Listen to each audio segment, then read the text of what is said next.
Well, we're now turning our attention to fashion, and with interest in African fashion at an all-time high, fashion week sprouting up all over the continent, it's time for us to take a look and at least turn our fashion eye from Europe back home. And in this week's Trend Report, we headed to Dakar Fashion Week and Kigali Fashion Week in Rwanda, both emerging style capitals in their own right. And here to ensure you stay properly informed and ahead of the rest, we have Expresso fashion editor Nick Strelis and fashion director of Marie Claire, Taryn Oppel, with us in studio. Hello, Good morning. Good morning. Well, listen, Yes. we're talking Rwanda's Fashion Week. Yeah. Nick, what were some of the standouts for you? First off, can I just say how amazing it is to be focusing on fashion weeks like Kigali and Rwanda going for 7 years and Dakar Fashion Week 15 years. Nice to bring the fashion back home to Africa. Yes. And bring the spotlight back to African fashion. I mean, what I really noticed, my top trend for the season was top-to-toe tonal with a twist. Okay. Bit of a mouthful, but I have a big mouth, so I can get away with it.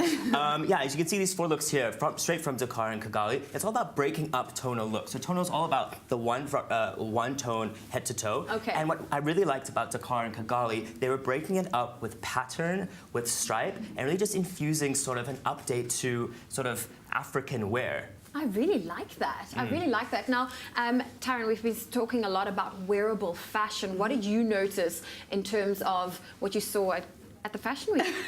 I would say stripes. You know, it might seem surprising because there's this myth about stripes and how you should stay away from horizontals. Yes. But you're hearing it from me. You look like you in stripes, no matter what direction you go in, no matter what the color either. So you could play it safe, like Nkanda Designs did at Kigali, where he used the same stripe fabric, just manipulated to go in various directions on various silhouettes. Or, yeah, bolder the better for me, I say. Yeah, I agree. Well, I'm really impressed with what I've seen, you know, with the Dakar and Kigali Fashion Week. Now, Nick, in terms for you, you know, how do you think this sets the tone for African fashion weeks going forward? What I'm really excited about is just the sort of modernism fusing with traditional. So we're still talking and playing with African aesthetic, shapes, color, print, but we're making them, like you touched on, much more wearable. I mean, look at these 4 looks here. You're still seeing very iconic African print, but it's made more wearable for maybe a non-African consumer. We always want to bring capital back to Africa and export our product to people who aren't familiar with our print and bold color and texture, and these really do it. I mean, you can also do the globe skirt, which I think we have a still of that. Look at that. Whoa, I've never seen that before. That's wearable? what the globe skirt. I don't know. Maybe a red carpet event. Just rolling in there, you know. Me just at brunch with my family on a Sunday in a globe skirt. So maybe not for that, but it's still nice to see the fun. Yeah, totally. Well, I'm sure somehow they'll be able to adapt that to make it a little bit wearable. But Taryn, lastly from you, what are some of the movements you've noticed?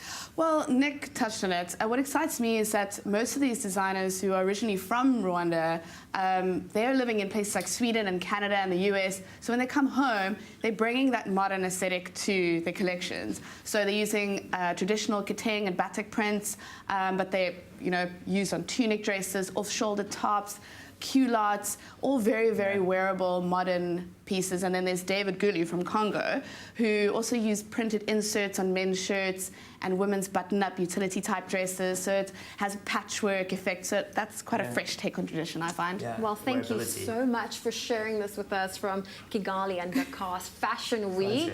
Absolutely incredible. And be sure to check out our website to stay up to date with the latest fashion trends. That is expressoshow.com.